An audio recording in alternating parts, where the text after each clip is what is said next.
Bom dia, povo de Deus. Que alegria poder participar deste evento tão bem organizado. Quero parabenizar a liderança do GYC por esse evento, pelo zelo, pela organização, por toda a qualidade que temos visto aqui e que seja para a glória de Deus, para a edificação de seus filhos. Amigos, o mundo está árido e sem vida. E nós, muitas vezes, em nossa jornada por ele, nos esgotamos, nos ferimos. Mas Jesus nos chama. Vinde a mim todos vós que estáis cansados e sobrecarregados, e eu vos aliviarei. Tomai sobre vós o meu jugo, aprendei de mim, que sou manso e humilde de coração, e achareis descanso para a vossa alma. O povo de Deus selado, como bem ensinou o pastor Adolfo, obedece os mandamentos de Deus. O povo de Deus pratica a reforma de saúde. O povo de Deus é fiel nos dízimos, nas ofertas. O povo de Deus é zeloso na obra missionária. São Calebes, são missionários voluntários, dão estudos bíblicos. Mas estas coisas não são a nossa justiça. Correto? Deus é glorificado, nós honramos a Deus. Deus até chega a ter prazer e orgulho na vida dos seus servos. Veja como ele fala com Jó, não é? Ou para Satanás acerca de Jó. Tende visto meu servo Jó, homem justo. Então a vida do povo de Deus alegra a Deus, honra a Deus. E ele chega a se orgulhar da vida de seus servos. Mas esta vida santificada não é nossa justiça diante dele. Quem é a nossa justiça? Cristo Jesus. E por isso o Apocalipse capítulo 7, João descreve a multidão dos selados no céu, em pé, diante do trono de Deus.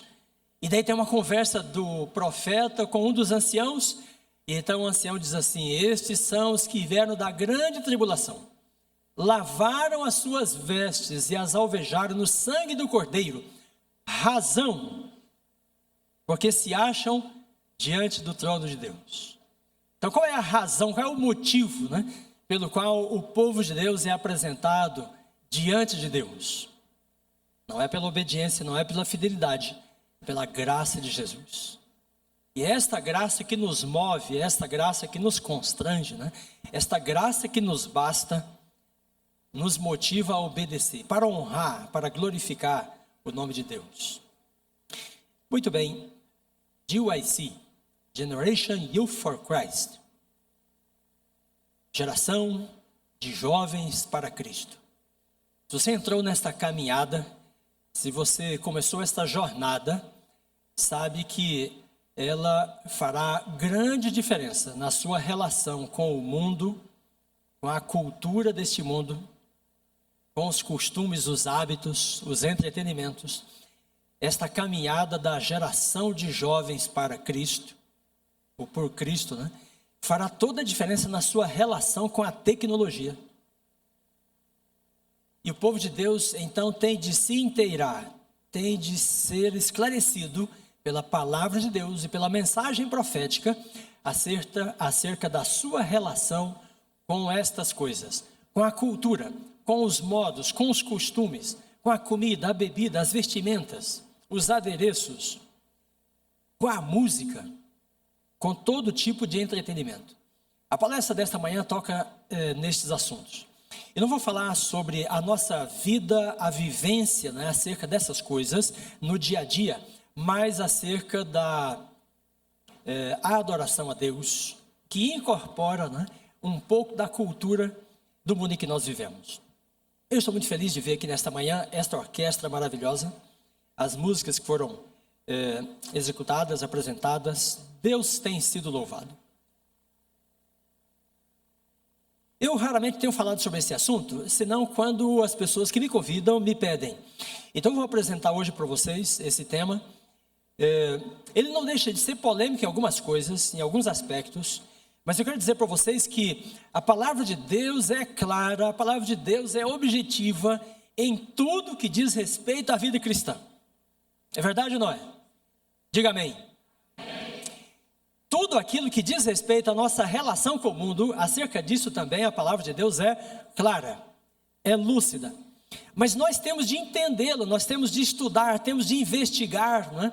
E nesse processo de investigar, de estudar, de refletir, de pensar acerca, não é? Então Deus fala a nós, Ele se comunica conosco. E nós chegamos a entender, né, a revelação, a vontade dEle expressa na sua palavra. Ellen White chega a dizer que Deus fala a nós pessoalmente através das sentenças da sua palavra. Então essa fala é pessoal, é inteligente, é compreensível. Essa fala de Deus, a fala é através das doutrinas, através das profecias e assim por diante. Pois bem, então pode colocar aqui a tela por gentileza, e eu intitulei assim, quando ouvirdes o som, tá, entre aspas, que é uma expressão bíblica, o papel escatológico da música de adoração, em Apocalipse 13, à luz de Daniel 3. Bom, parece um tema complexo e vasto, mas você vai ver que não é. Abra sua Bíblia comigo, vamos ler, portanto, o texto bíblico que está em Daniel capítulo 3, versículos 1 a 6. Estava vendo as Bíblias aqui, vi menos celulares e iPads do que Bíblias. Deus seja louvado. Daniel 3. O rei Nabucodonosor fez uma imagem de ouro que tinha 60 côvados de altura e 6 de largura, e levantou-a no campo de Dura, na província da Babilônia. E então o rei Nabucodonosor mandou ajuntar os sátrapas, os prefeitos, os governadores, os juízes, os tesoureiros, os magistrados, os conselheiros e todos os oficiais das províncias para que viessem à consagração da imagem que o rei Nabucodonosor tinha levantado. E então se ajuntaram, e aí repete a lista, né? E o verso 4 diz: nisto o arauto apregoava em alta voz: ordena-se a todos, ó povos, nações e homens de todas as línguas, no momento em que ouvirdes o som da trombeta, do pífaro, da harpa, da cítara, do saltério, da gaita de foles e de toda sorte de música, vos prostrareis e adorareis a imagem que o rei Nabucodonosor levantou. Muito bem, então este é um texto que faz parte da seção histórica de Daniel. Então nós costumamos dizer que o livro de Daniel está dividido em duas etapas. Tem uma parte, uma seção histórica, capítulos 1, 2 a 6. E uma seção profética, que são as visões do profeta, né? Capítulo 2 e depois do 7 ao 12. Pois bem, então aqui está um relato, né, da experiência especialmente de Sadraque, Mesaque e Abednego, na Babilônia, neste evento, né, uma cerimônia, e uma cerimônia grandiosa. Eu imagino que a música, professor Samuel, devia ser assim, da qualidade desta daqui, mas com mais instrumentos, porque ele diz assim, toda sorte de música. Pois bem, vamos estudar esse tema, e eu vou começar lembrando alguns princípios importantes. Vejam, irmãos, nós somos chamados, né? Somos chamados como igreja de Deus a adorar o Senhor no quê? Na beleza da sua santidade. Então é interessante essa expressão porque fala para nós, né, que a santidade de Deus é algo desejável, é algo admirável, a santidade de Deus é algo bom e nós então adoramos a Deus na beleza dessa santidade. A santidade de Deus, de alguma forma, né? Ela nos ensina, a santidade nos disciplina, a santidade nos contém e a santidade também nos alegra. A santidade de Deus. Então adorar a Deus na beleza da sua santidade é entrar em sintonia, né, com a natureza de Deus e servi-lo conforme essa natureza que é santa, que é justa, que é pura, é perfeita, né?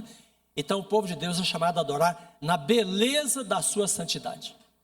Isso muitas vezes entra em contraste, né, com a beleza da nossa cultura, porque para muitas pessoas a cultura é bela, aquilo que os seres humanos produzem, né, é belo.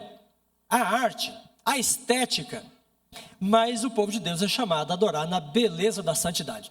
E essa adoração, né, na beleza da santidade, preserva algo que é essencial na nossa relação com Deus. É algo tão essencial que não fosse o valor que Deus dá a isto, Jesus não teria morrido na cruz. O que é isto? É a individualidade, é o livre-arbítrio, é a consciência própria.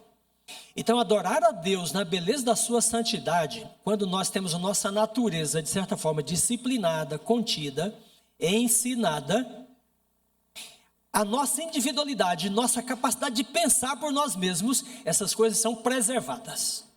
E veja como Paulo nos chama a isto. Ele diz em outras palavras assim: não vos conformeis com este século, com este mundo, seus costumes, suas coisas, né? Mas transformai-vos pela renovação da mente. Então aí está esse processo, né, mental, de disciplina, de contenção, de educação, de formação da vida cristã. Ele diz: para que apresenteis o vosso corpo como sacrifício, o quê? Vivo, santo e agradável a Deus, que é o vosso culto. Vou dizer para você que a maneira mais apropriada de traduzir o adjetivo grego utilizado ali, que é logikos, seria o culto inteligente. Então Paulo está dizendo que a mente tem de ser transformada, deixar os padrões, né, antigos do paganismo. Ele está falando com a comunidade, né, dos cristãos de Roma. Eles tinham de ter a mente deles renovada para que pudessem apresentar a Deus um culto aceitável, um culto santo, agradável, um culto inteligente. Porque o paganismo não incluía, né, esse aspecto da natureza humana. O culto não era inteligente, porque as pessoas não estavam necessariamente para aprender, para compreender, para absorver, né, um pouco da vontade de Deus. Então Paulo está chamando a gente para esse culto dessa natureza, um culto inteligente. Muito bem, então esses são princípios importantes no nosso estudo para esta manhã. Vamos voltar ao texto de Daniel 3. Ellen White diz assim, olha: depois que a primeira impressão se desvaneceu, Nabucodonosor pensava somente em sua própria grandeza e estudava como o sonho poderia ser usado para sua própria honra. O sonho de Daniel 2. Né? Então a estátua, vários materiais, aí vinha a pedra, ela quebrava-se toda, né? Então vinha o reino de Deus. E ele ficava pensando, né, como ele poderia utilizar aquilo para sua própria grandeza. E aí ele faz uma estátua, então, toda de ouro. O ouro, que era o império dele, seria só a cabeça. Mas ele quer, com a sua estátua, né, dizer que o império dele vai cobrir toda a história, né, dos pés à cabeça. E que, ao contrário de ser destruída, como a estátua do sonho, a estátua dele será consagrada. Então, nessa maquinação do rei, ele desenvolveu esse projeto. E ele fez uma estátua, então, com 60 de altura por 6 de largura. Você pode imaginar uma estátua com essas proporções? Imagina uma pessoa que tenha 60 centímetros de largura e 60 de altura. Como é que ela seria? Seria bem alta, não é? E magra. Então, a estátua, na verdade, era uma espécie de um obelisco, porque era bem alto. Mas por que ele fez assim com essa desproporção? Que os números aqui, as medidas, têm a ver com a religião dos babilônios, dos caldeus, né? Baseado no sistema sexagesimal. Então, esses números, 6, 12, 18, 24, etc., né? Até 60, exerciam um papel muito importante na classificação dos deuses e até mesmo dos instrumentos musicais na Babilônia. Então ele fez com 60 de largura por 6 de largura por 60 de altura. Muito bem, então, agora observe, eu vou dar aqui um segredo, um detalhe, né, acerca dos capítulos históricos de Daniel. Porque ao conectarmos com o Apocalipse, a gente percebe esse detalhe, que é uma questão assim, vamos dizer, hermenêutica, né, do livro de Daniel. Você lê, então, o capítulo 1, 2, 3, 4, 5 e 6, e pode pensar, bom, isso é apenas a história de Daniel e nada diz respeito ao nosso tempo. Mas acontece que o Apocalipse retoma as palavras, as frases, o tema, né, desses capítulos históricos nas visões do profeta João. Então aí aquilo que é parte da história de Daniel em Babilônia se torna em material profético também, ao ser reutilizado no livro do Apocalipse. Então, por exemplo, você chega aqui em Daniel e está aí, por exemplo, no capítulo 4, né? A loucura de Nabucodonosor, a queda de Babilônia. Então a árvore grande, aí ela é cortada, né? Lançada ao chão. Capítulo 5, a escritura na parede de Belsazar. A queda de Belsazar no Apocalipse é a queda da besta, é a queda da Babilônia.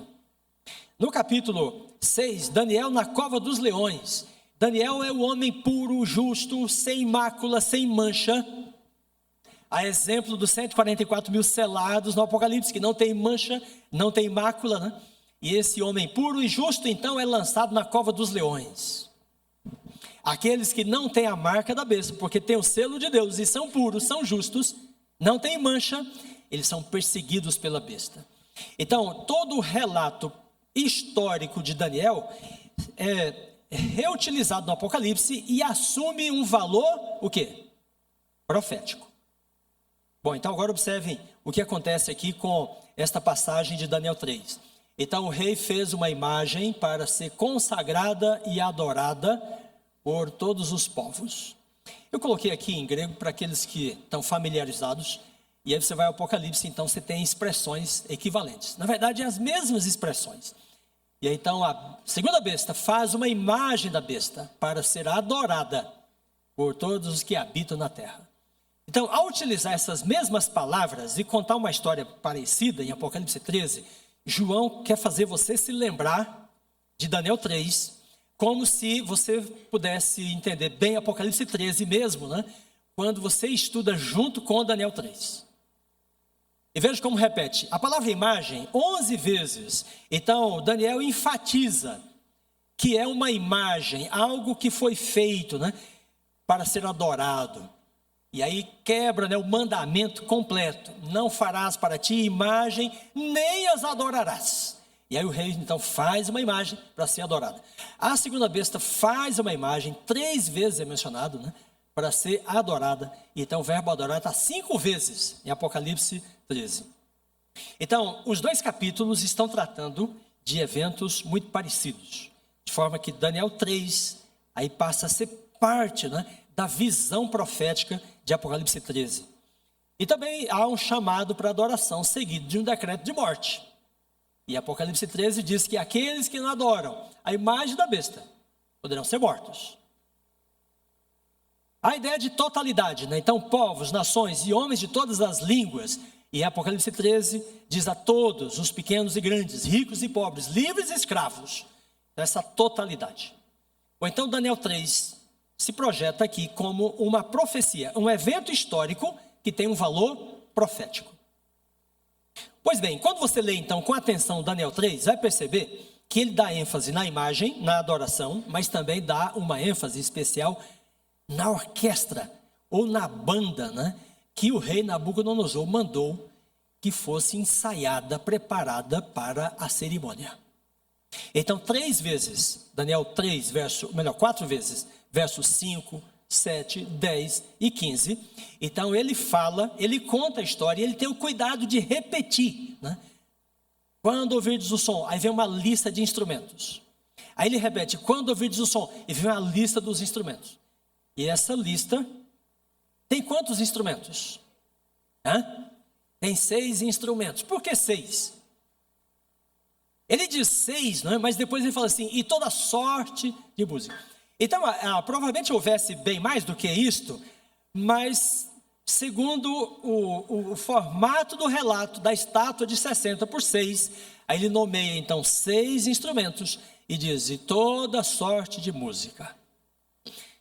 Eu pergunto para você, será uma coincidência assim? Foi um descuido de Daniel ser tão repetitivo, falar 4 vezes a mesma lista? Não, ele está enfatizando, ele quer chamar a sua atenção para esse ponto. Pois bem, vamos lembrar, aqui tem então a expressão, veja, tá assim, ó, no momento em que ouvides o som da trombeta, do pífaro, da harpa, da cítara, do saltério, da gaita e de toda sorte de música, vos prostrareis e adorareis. Bem, eu já fiz então uma relação entre Daniel 3 e Apocalipse 13. Eu vou fazer agora um parêntese e depois nós vamos voltar para esta relação entre os dois textos. E o parêntese que eu vou fazer é da relação que há entre Daniel 3 e a festa de Davi, relatada em 2 Samuel, capítulo 6. Vocês estão acostumados com isso? Porque na lição da escola sabatina, a de Marcos, ele diz que toda hora aparece um formato sanduíche, né? Aí você tem o pão, né? Depois vem o alface, o tomate, sabe? O queijo, né? O egg, né? E depois o pão de novo. Então, Marcos começa a contar uma história, aí no meio ele insere uma história, depois ele volta para a história que ele estava contando. Então eu vou fazer isso também aqui, tomando essa liberdade, né, dada por Marcos. Pois bem, gente, quando Daniel escreve, diz assim, toda sorte de música, ele utiliza uma expressão que deveria nos fazer lembrar de 2 Samuel 6. E o que está contando lá? Olha, Davi e toda a casa de Israel alegravam-se perante o Senhor, com toda a sorte de instrumentos. E aí vem uma lista. Uzá estendeu a mão à arca e a segurou, e a ira do Senhor se acendeu. Bom, que história é esta, né? Então, quando o povo de Israel entrou em Canaã, eles deixaram a arca num local e conquistaram a terra, e a arca ficou nessa entrada, praticamente na entrada de Canaã, por muito tempo. Na verdade, séculos, né? E aí quando veio então a monarquia, o reino de Saul, depois Davi, então Davi consolidou o seu poder, e aí ele desejou então fazer um templo para Deus, e ele quis trazer a arca, né, para a capital, para Jerusalém. E Davi foi criativo, ele preparou, né, uma grande festa, um evento grandioso com todo Israel, como a expressão diz. Então havia uma banda com muitos instrumentos musicais e um carro, né, feito especialmente para transportar a arca. E aí então o escritor dá ênfase também. Descreve, menciona os instrumentos e diz toda sorte de instrumentos musicais. Mas aí nesta festa algo deu errado. Os bois tropeçaram, né? A arca ia cair e Uzá estendeu a mão para segurar a arca. Gente, esta era uma atitude nem impensável. Ninguém faria isto em são juízo, porque a arca era um objeto extremamente sagrado. Ninguém poderia tocar na arca, era uma irreverência. Era uma atitude, né, de completa irreverência, tocar na arca. Mas alguma coisa fez com que a mente de Uzá perdesse esse registro, esta consciência, e ele então levou a mão para tocar na arca, para segurar a arca.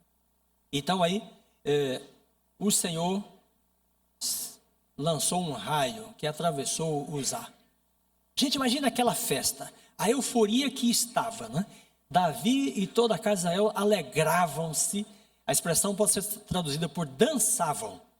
Quer dizer, eles se alegravam e expressavam essa alegria fisicamente, pelo movimento, acompanhando a música, né, de todos os instrumentos. Parece que o narrador está querendo dizer para você que a música fez com que Uzá ignorasse a ordem. E provavelmente seja isso. Muito bem, o que acontece em seguida? Em seguida, gente, vem uma longa abordagem histórica, né, acerca das providências de Davi, acerca do culto a Deus. Então, se você for ao primeiro livro das Crônicas, abra aí sua Bíblia. Primeiro livro das Crônicas, capítulo 13, em diante, você vai encontrar o relato acerca disso. É realmente uma história que todos os músicos, os líderes de igreja, deveriam ler com muita atenção. Eu vejo, estou dizendo, todos os músicos, líderes e todo o povo de Deus. A gente faz o ano bíblico, passa por ali, mas a nossa mente, às vezes, né, não se detém para estudar o tema. Então, eu quero dizer para você que hoje que você deve fazer isso aí parte do seu estudo.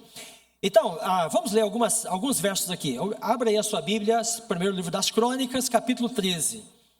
Olha, Davi se dispõe a trazer a arca para Jerusalém. Davi procura trazer a arca, e aí vem a morte de Uzá, e descreve aqui a música, os instrumentos. E aí no capítulo 15, verso 2, então disse Davi, ninguém pode levar a arca, senão os levitas. E aí Davi reuniu todo Israel em Jerusalém, para fazer subir a arca. Aí o verso 13, ele diz assim, pois visto que não a levaste da primeira vez, o Senhor nosso Deus irrompeu contra nós, porque nós não o buscamos, segundo nos fora ordenado.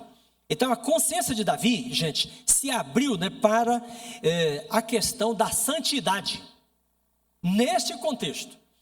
E aí é interessante ele falar assim, nós não buscamos a Deus segundo nós fomos orientados. Ele podia ter dito assim, todo o problema, gente, foi que Uzá estendeu a mão para pegar a arca, e aí então Deus se irou. Ele disse assim, nós não buscamos a Deus segundo nós fomos orientados. E aí ele mudou tudo, gente. Não foi mais um carro para levar a arca, os levitas levavam no ombro. E o que mais ele fez? Acompanhe aí o capítulo 15. Então o versículo 16 diz assim, disse Davi ao chefe dos levitas, que constituísse a seus irmãos, os cantores, para que com instrumentos músicos, com alaúdes, harpas e símbolos, se fizessem ouvir e levantassem a voz com alegria. Olha, então agora não tem mais a lista dos instrumentos todos do primeiro transporte, da primeira viagem. Agora ele diz que seriam 3 instrumentos, símbolos, alaúdes e harpas. Símbolos são sinos ou pratos, tipo esse que está ali. Alaúde parece um violão, tem um corpo um pouco mais abaulado, é um instrumento de cordas. E harpas, que são como as que nós conhecemos hoje ainda. Então, Davi mudou várias coisas. Os levitas iriam levar a arca, não num carro, mas nos ombros. Os levitas fariam todo o processo cerimonial, e os cantores levitas fariam a música, com 3 instrumentos. Não era mais a banda anterior, agora eram 3 instrumentos.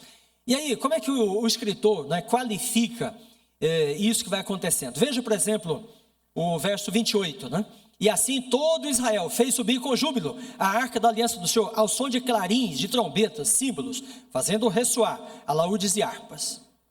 No versículo 16, 7, diz assim, naquele dia foi que Davi encarregou pela primeira vez a Asaf e a seus irmãos de celebrarem com hinos ao Senhor.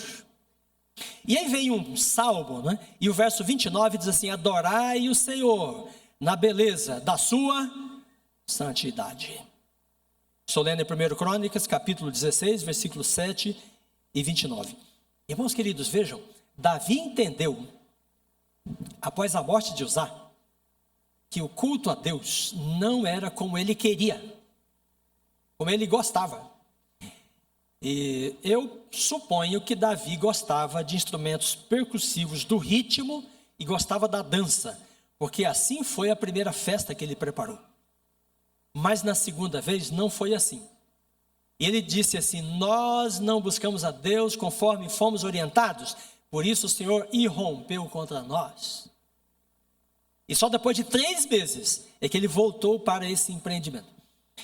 Muito bem, então, não só ele descreve todo o evento, e dá destaque à música, como escritor de crônicas, irmãos, tenham cuidado de dizer assim, que Davi separou para o ministério os filhos de Asaf, Emã e Jedutum. O que significa dizer separou? Consagrou, santificou. Estas pessoas foram chamadas, não sabemos se por imposição de mãos, mas eles foram separados exclusivamente para o ministério da música no templo. Então era toda uma nação, a família dos levitas, e entre eles havia um grupo de cantores, músicos. Então este grupo é constituído para a música do templo.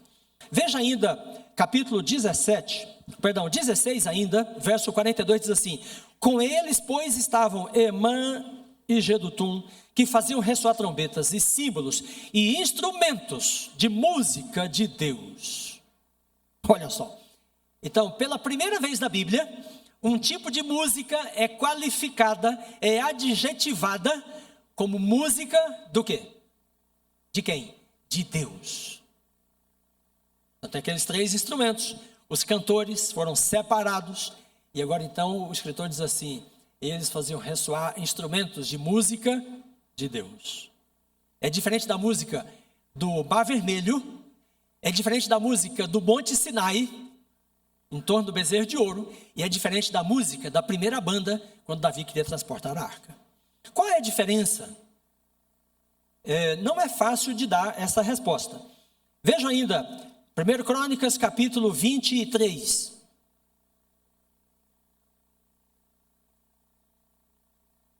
Verso 5, 4.000 porteiros, 4.000 para louvar o Senhor, com os instrumentos que Davi fez para esse mistério. Olha só, irmãos. Interessante que você somar aí, os levitas todos eram cerca de 36.000. Então 4.000, mais de 10%, um pouquinho deles, né, eram músicos. Então cerca de 10%, um pouco mais de 10% de todos os levitas foram consagrados só para o ministério musical. Gente, eu leio esses textos, nós já vamos voltar para Daniel 3, mas eu leio esses textos e fico pensando, como nós como igreja adventista temos sido cuidadosos, né, com o ministério musical. Algumas igrejas hoje têm ministros da música, mas nós temos milhares de pastores. Quantos deles são consagrados para o ministério da música? Provavelmente a gente deveria dar uma atenção especial a esse texto e criar uma mentalidade, né, de um ministério da música, assim como no templo. O que eles faziam? Veja 1 Crônicas, capítulo 25. Davi, juntamente com os chefes do serviço, separou para o ministério os filhos de Asaf, Emã e Jedutum, para profetizarem. Viram aí a palavra? Para profetizarem com harpas, alaúdes e símbolos. Então a música deles não era um adereço, não era um enfeite, uma variação. Lembra dessa expressão antiga, né? Agora vamos ter uma variação musical, né? Quando era menino eu usava muito. Então a música deles não era um enfeite do culto. Eles profetizavam com símbolos, alaúdes e harpas. Então tem um conteúdo, né, de ensino, um conteúdo cognitivo, inteligente, um conteúdo profético na música que eles cantavam. E aí, minha gente, se eles tivessem uma banda, né, com uma alta performance rítmica, as pessoas não poderiam compreender essa profecia deles. Então eles usavam instrumentos para acompanhar a música, mas a melodia se sobressaía, porque através dela eles profetizavam. Contavam a história sagrada, como nós temos nos Salmos. E aí, última informação. Veja, 1 Crônicas 25, versos 6 e 7. Todos estes estavam sob a direção respectiva de seus pais, para o canto da casa do Senhor, com símbolos, alaúdes e harpas. Essa lista é repetida umas 15 ou 20 vezes. Para o ministério da casa de Deus, estando Asaf, Jedutum e Emã, debaixo das ordens do rei. O número deles, juntamente com seus irmãos, instruídos no canto do Senhor. Instruídos no quê? No canto do Senhor. Gente, essa expressão mexe comigo, me chacoalha. Veja, eles não estudavam só os instrumentos, como tocar, como executar. Eles estudavam uma teologia da música, porque a música deles era a música de Deus e eles eram instruídos nela. Do ponto de vista técnico, musical e do ponto de vista também doutrinário, teológico, profético, envolvia essa música. Muito bem, olha só, isso foi inaugurado por Davi no ano 1000. Passou o tempo, as pessoas esqueceram. Aí veio a reforma de Joiada, e aí entregou Joiada nas mãos dos sacerdotes com alegria, canto, segundo a instituição de Davi. Reforma de Ezequias, 710, estabeleceu os levitas na casa do Senhor com símbolos, alaúdes e harpas, segundo o mandado de Davi e de Gade, o vidente do rei, porque esse mandado veio de quem, gente? De quem veio o mandado? Do Senhor, por intermédio dos profetas. Veja como ele repete a lista dos instrumentos. Na restauração por Esdras, 450, buscaram os levitas de todos os seus lugares, com alegria, louvores, canto, símbolos, alaúdes e harpas. Então, com o tempo, o povo esquecia e caía, né, aquele padrão musical da música de Deus. E aí vinha uma reforma e retomava a instituição de Davi. Depois, com o tempo, vinha a idolatria e o povo caía de novo. Então, vinha uma nova reforma e retomava a ordem de Davi. Então, a instituição de Davi, a ordem de Davi, os instrumentos que Davi fez. Porque isto veio para ele, não do coração dele, mas de Deus. E Deus mandou 2 profetas. E aí, veja, músicos, os levitas, né, podiam dizer assim, ou Davi, né, que era músico também, mas Gade, o que você entende de música, Gade? Você nunca viu executar um instrumento. Me consta que você é extremamente desafinado. Ou Davi voltasse então para Natã e dissesse, mas Natã, eu sou músico e sou o rei, e você não é músico, não é cantor, e quer me ensinar acerca da música.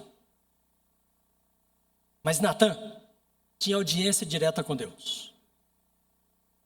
Gade era músico, mas tinha audiência direta com Deus. Então, o povo de Deus tem de ouvir a mensagem que vem do Senhor. Vamos voltar para Daniel 3.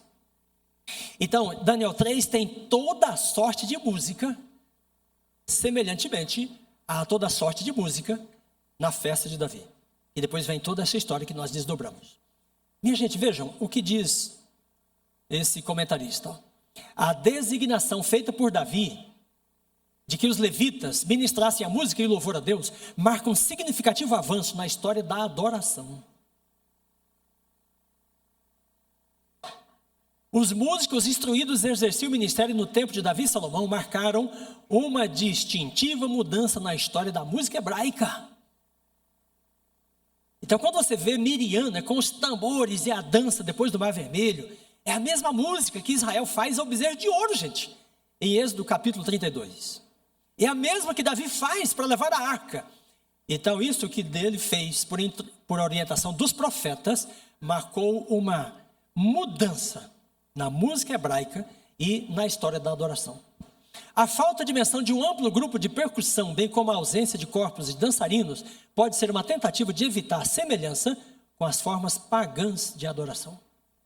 Então, Nabucodonosor fez muito parecido com o bezerro de ouro e com a festa de Davi.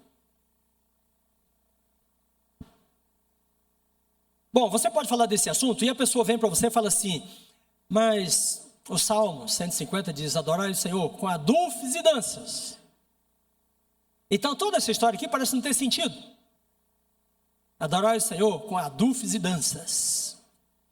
Interessante que algumas pessoas defendem o uso de percussão e do ritmo, mas elas não defendem o uso da dança. Então, se você que está lendo o Salmo de forma literal, você tem que passar a defender os instrumentos e a dança. Senão você está lendo e separando, selecionando o texto. Bom, mas o que é que nós devemos pensar sobre esse assunto? Veja, irmãos. Aqui, o Gerhard Fendel e Henry Rodrigues, 2 teólogos adventistas, no livro Compreendendo as Escrituras. Ele diz assim, a linguagem dos salmos é metafórica, o intérprete deve procurar o desígnio da metáfora e não se detém em seu significado literal. Então, por exemplo, você vai a Jeremias, ele diz assim, ainda te edificarei, ó virgem, serás adornada com os teus adufes, e sairás com o coro dos que dançam. Depois repete, parecido em Jeremias 31. No Salmo 63, diz assim, como de banho de gordura, farta-se a minha alma, e com júbilo nos lábios, a minha boca te louva. Em Jeremias 31, ele diz, saciarei de gordura a alma do sacerdote. Mas, gente, a gordura é proibida. Olha lá, fala aos filhos de Israel dizendo, não comereis gordura, nem de boi, nem de carneiro, nem de cabra. E como é que Deus está dizendo que vai fartar a alma do sacerdote de gordura? Do mesmo jeito que diz que no templo era símbolos, alaúdes e harpas, e o Salmo diz que é para adorar com adufes e danças. Então a linguagem é poética, é simbólica. E você tem de lê-la de acordo com a prosa, a narrativa histórica e entender o significado da metáfora utilizada. Então, quando fala de gordura, ele está falando de fartura. A pessoa que tem muita gordura é uma pessoa farta, tem reserva. Você magrinho, quando vier um tempo difícil, você não tem reserva. E quando ele fala de adufes e danças, gente, ele está falando de alegria. Está falando de alegria. Então a Bíblia vem de um tempo, 3.000 anos, alguns textos, distantes de nós, de outra cultura, outro mundo. E nós temos de entendê-la, interpretá-la. Pois bem, Daniel 3. Bom, o tempo está correndo rapidamente. A cultura da Babilônia incluía uma escrita cuneiforme, um sistema sexagesimal, um panteão de divindades, uma literatura considerável e um repertório de instrumentos musicais importantes o suficiente para serem classificados entre os princípios divinos. Então agora sim, você vai ler Daniel 3, e vai entender que a música não é uma coisa casual ali. O que Nabucodonosor estava fazendo, gente, era trazendo para a cerimônia a estética, o repertório, a liturgia dos cultos dos caldeus. Então por isso 6 instrumentos, depois toda sorte de música, e os instrumentos são nomeados, porque eles fazem parte dos princípios divinos. Outro comentarista diz assim: a música provavelmente solenizou e intensificou a cerimônia. Com que propósito? Serviu para agitar as emoções de todos e amortecer os sentidos. Você escutou bem isso? O que Nabucodonosor queria com aquela música? Convencer, persuadir, seduzir. Para quê? Para que as pessoas que não quisessem adorar a imagem, adorassem. Ele diz, a música solenizou e intensificou as emoções naquele momento, amortecendo a habilidade de muitos de pensar de forma clara. A multidão foi compelida, de forma que as massas prontamente obedeceram à ordem do rei. Então tem uma ordem, tem algo para ser feito, mas há uma resistência. Gente, ali estavam religiões de todos os povos conquistados pela Babilônia. E eles tinham seus deuses. E agora eles são chamados a adorar um outro Deus, que é o próprio Nabucodonosor. E eles não iriam querer. Então o rei não fala assim, olha, é bom fazer isto. Ele não argumenta. Ele usa um recurso eficaz. Então a música serviu para amortecer a habilidade de pensar. Irmãos queridos, agora pensem em Davi e Uzá. Para onde foi a habilidade de usar, de pensar de forma clara? No mesmo lugar que foi a habilidade de pensar do povo aqui na planície de Dura. Muito bem, vamos ler alguns autores mais sobre o tema. Veja, aqueles 2 autores ali são não adventistas. Agora tem o Jacques Ducan, que é um adventista, estamos familiarizados com ele. Professor na Andrews, editor do comentário bíblico adventista recente. E ele diz assim, olha, os antigos sabiam como usar a música para provocar uma experiência mística. Gente, observem, não há nada casual na história. A música é algo, é uma ciência conhecida e utilizada ao longo da história. O Ducan fala, hoje, graças à mídia, podemos testemunhar o efeito da música sobre as massas. O fenômeno tem invadido até mesmo as comunidades religiosas. Da mesma forma, na planície de Dura, os pregadores de Babel não perderam tempo com demonstrações intelectuais ou argumentos. A música é suficiente para desencadear a adoração. Então, a música fez, para Nabucodonosor, aquilo que os melhores filósofos pregadores deles não conseguiriam fazer: convencer, persuadir, seduzir as pessoas a adorar a sua imagem. Então, Ducan captou exatamente o ponto da questão.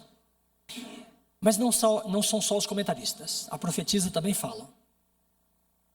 A história se repetirá.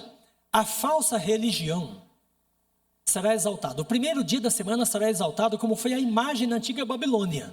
Está fazendo uma comparação entre a imagem da besta e a imagem de Nabucodonosor. A princípio será tentada a linguagem da atração, como o rei de Babilônia fez, usando o poder da música e da exibição exterior. Se essa atração inventada por homens inspirados por Satanás falhar em levar as pessoas a adorar a imagem, as chamas ardentes da fornalha estarão prontas para consumi-los. Muito bem, agora então nós temos o ponto crucial. A profetisa, falando de Daniel 3, E Apocalipse 13, ele diz que a mesma estratégia usada lá será usada agora. Então tem a imagem da besta, lei dominical, as pessoas vão resistir, mas elas estarão sendo preparadas para não resistir. Através do quê? Foi vocês que disseram. Através do quê? Poder da música.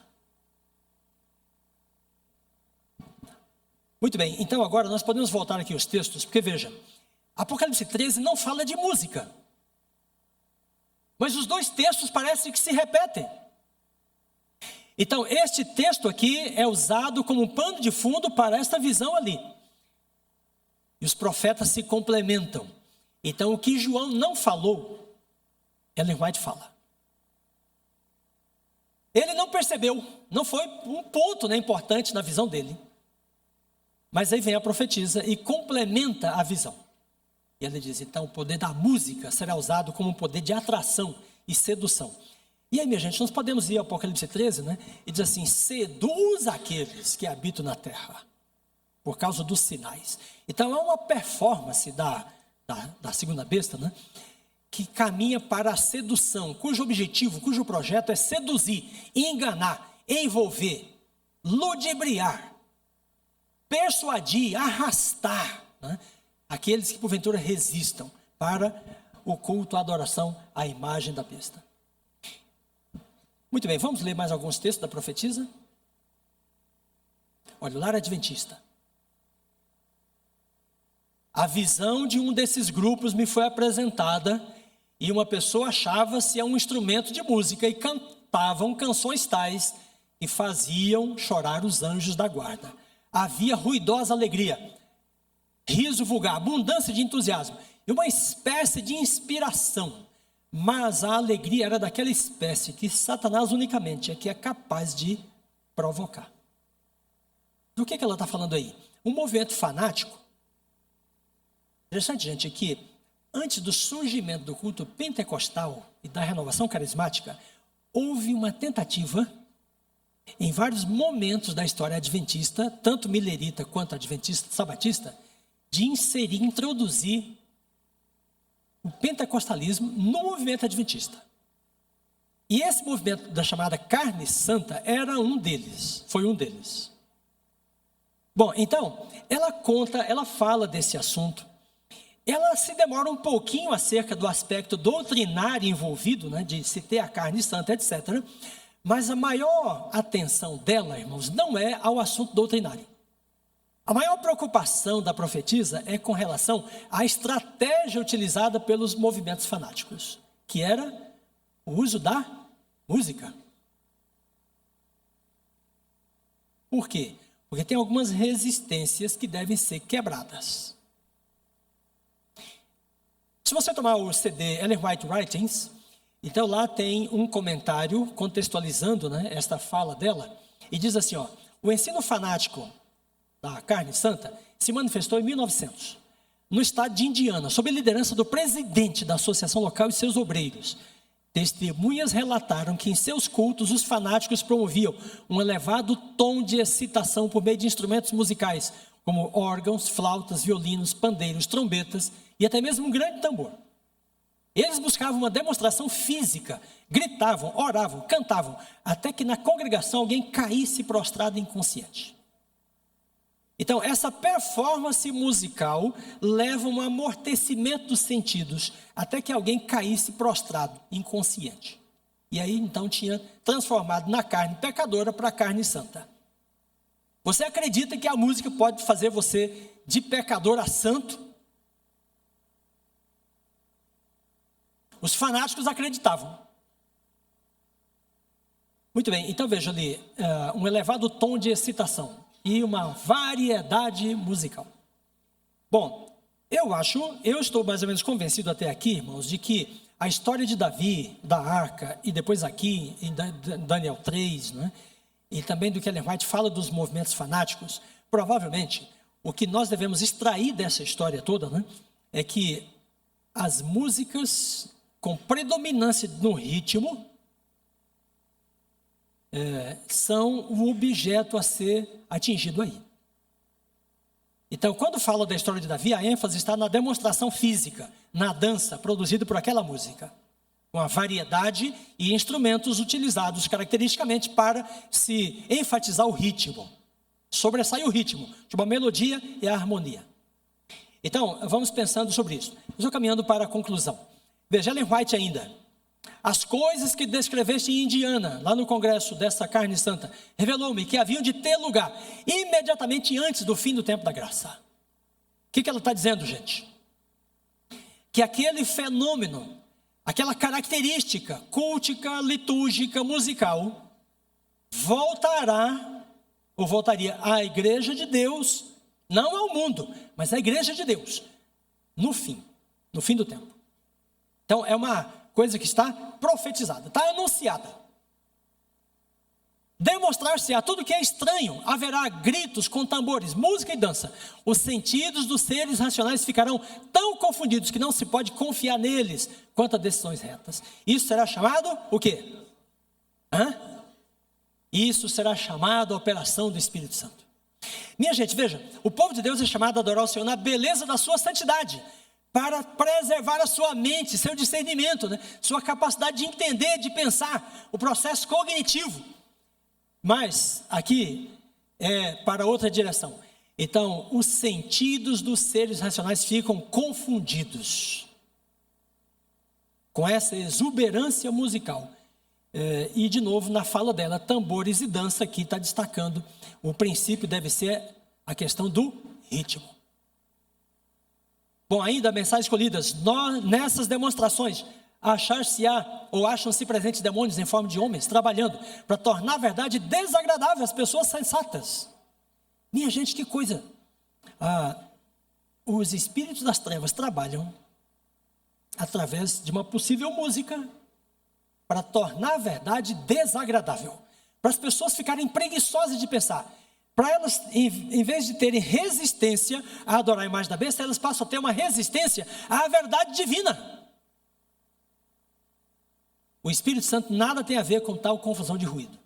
Então, minha gente, o que está no mundo hoje e dentro das igrejas é uma falsa demonstração do poder do Espírito Santo. As pessoas riem, elas se alegram, elas choram, elas caem pelo chão, elas entram em êxtase, elas têm visões. Elas se sentem curadas nesta espécie de manifestação do Espírito Santo. Mas que a profetisa está dizendo, quem está atuando não é o Espírito de Deus, é outro tipo de espírito. Satanás opera entre a algazarra e a confusão de tal música, essas coisas que aconteceram no passado, onde ocorrer no futuro. Satanás fará da música um laço pela maneira como é dirigida. Queridos irmãos, o povo de Deus, que busca o selo do Espírito Santo, pode olhar com inocência para o assunto da música? Nós podemos nos dar o luxo de dizer, não, a música é apenas um adereço, é uma variação musical. Os músicos vão fazer o melhor deles. Não, a música tem que ser um assunto, de estudo, de oração. A música está dentro da profecia.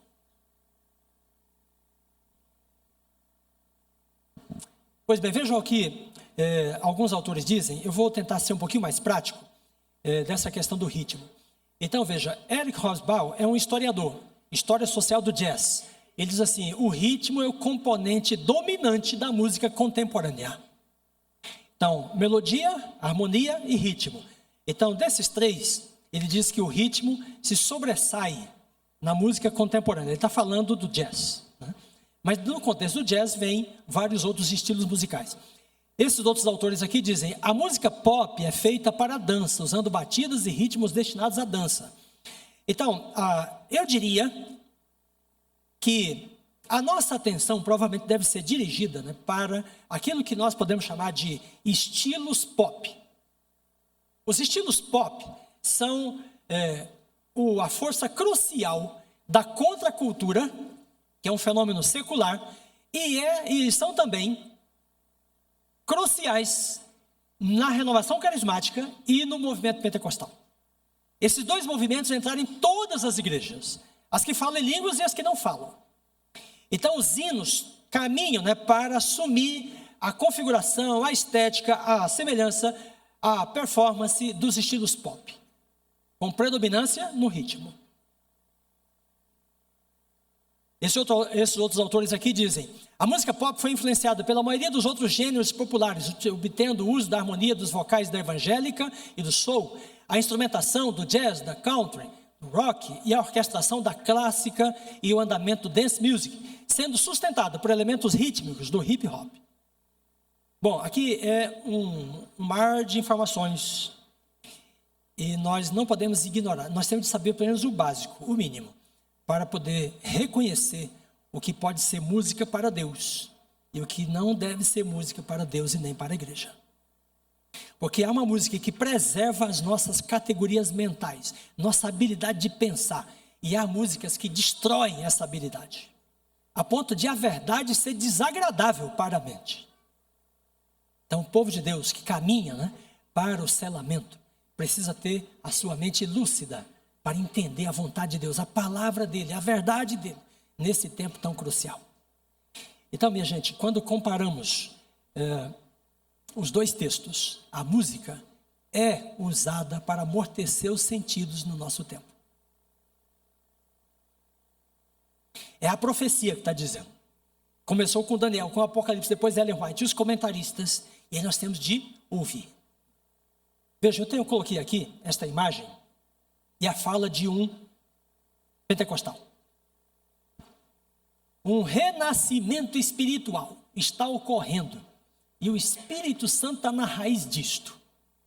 Olha aí. Os jovens, não do GYC, nem adventistas, estão expressando sua felicidade profunda através dos estilos pop. Tá? Vou parafrasear, dos estilos pop. Bom, quando uma música requer necessariamente a utilização de percussão, provavelmente essa música tem um estilo pop. Quando os músicos não conseguem cantar sem percussão grave, provavelmente a música é de um estilo pop.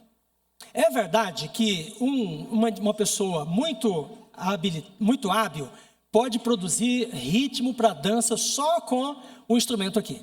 Pode produzir até só com o violino, com o violão. Mas a percussão grave faz isto com eficácia muito mais facilmente. Por isso ela é crucial, desde o jazz, desde o rock, desde todos os estilos pop, até muitas músicas evangélicas. Eu gostaria que você, ao ouvir isto, né, que você tomasse assim, a atitude mais sábia, mais sensata possível. Você não leve este assunto para dividir a igreja, para acusar as pessoas. Não fique perguntando por que isso aqui e ali, né? Não, você toma esse assunto e pense, não, nós temos de estudar, temos de nos unir como igreja, pastores, anciãos, líderes, músicos, membros da igreja, para estudar e entender como podemos adorar a Deus na beleza da sua santidade. Você tome isto e pense na sua casa como a música tem sido utilizada.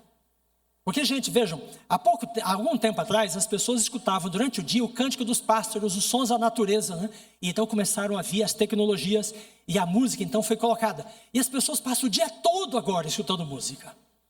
Tinha um rádio, depois vinha a TV, a internet, e agora você põe dentro da sua cabeça. Às vezes passa um carro, a batida é tão forte, né? Que eu fico descontrolado no volante, eu não consigo dirigir, eu tenho de esperar aquele carro passar. E eu fico pensando, como que está a cabeça da pessoa que tem um headphone ali, né? E está batendo no ouvido dela o tempo todo, o dia todo, sabe? Isso é um processo de controle da mente. Você tem de escolher, você tem de estar atento. Muito bem, chegamos já à conclusão. Vou ler esse texto de Ellen White, do Grande Conflito. Parece ser apropriado para finalizar o estudo desta manhã. Irmãos, vejam, ela diz, a verdade e a glória de Deus não podem ser separadas. É-nos impossível, com a Bíblia ao nosso alcance, honrar Deus com opiniões errôneas. Seja acerca de alimentos, de vestimenta, de adereços, de música, de doutrina. Se nós temos a verdade, está em nossas mãos, Então ela está dizendo, não podemos adorar a Deus, glorificar a Deus com opiniões errôneas. Desde que você tenha a capacidade de aprender a opinião correta, à luz da palavra. Então ela diz, se a luz e a verdade estão ao nosso alcance e negligenciamos aproveitar o privilégio de ouvir e vê-las, virtualmente as rejeitamos. Estamos a escolher as trevas em vez da luz. Então quero apelar a você nesta manhã que você abra sua mente e seu coração para compreender tudo que Deus fala para você. Demore-se nesses pontos. Tudo aquilo que envolve a sua vida, seus gostos, seus hábitos, seus costumes, né? Demore-se sobre essas coisas. Porque a juventude que caminha para Cristo tem uma relação diferente com a tecnologia, com a cultura e com o mundo. É parte de seu testemunho, é parte de sua consagração, é parte de seu culto, né, a Deus na beleza da sua santidade. Deus abençoe, ilumine você, sua casa, sua igreja. Amém? Amém. Vamos ouvir. E em seguida teremos a oração final.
Amém, amém.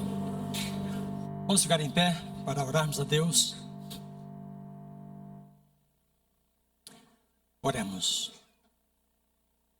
Nosso Deus e Pai, louvamos o Teu nome, Senhor, como Tua igreja, por Jesus Cristo, nosso Salvador e Senhor. Nós Te bendizemos, ó Deus, porque Jesus veio, viveu entre nós, deu Sua vida por nós no Calvário, mas também ressurgiu dos mortos, está assentado à destra de Deus. Nós te louvamos, Senhor, porque a sua vida pura, íntegra, justa e santa pode ser aplicada em nosso favor, para que sejamos apresentados diante de ti como se nunca tivéssemos pecado. Ó Deus, nós te louvamos por essa justiça, por essa santidade que tu colocas sobre os teus filhos por causa de Jesus Cristo. Ensina-nos, ó Pai, a compreender esta verdade e percebemos que nós mesmos não podemos nada.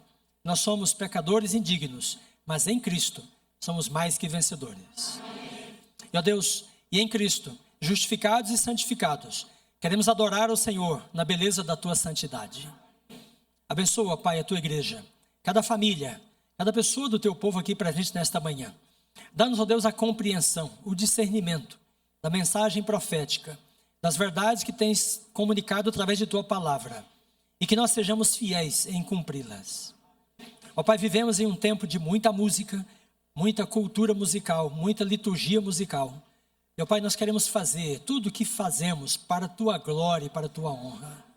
Ensina-nos, dá-nos um coração sensível à tua palavra, à tua voz. E assim como Davi, Asaf, Emã e Jedutum, possamos aprender a adorar ao Senhor na beleza da tua santidade. Ilumina e abençoa a tua igreja e conduze-nos através do nosso caminho para o teu reino. Nós oramos em nome de Jesus. Amém. Amém. Amém. Deus abençoe a todos. Amém.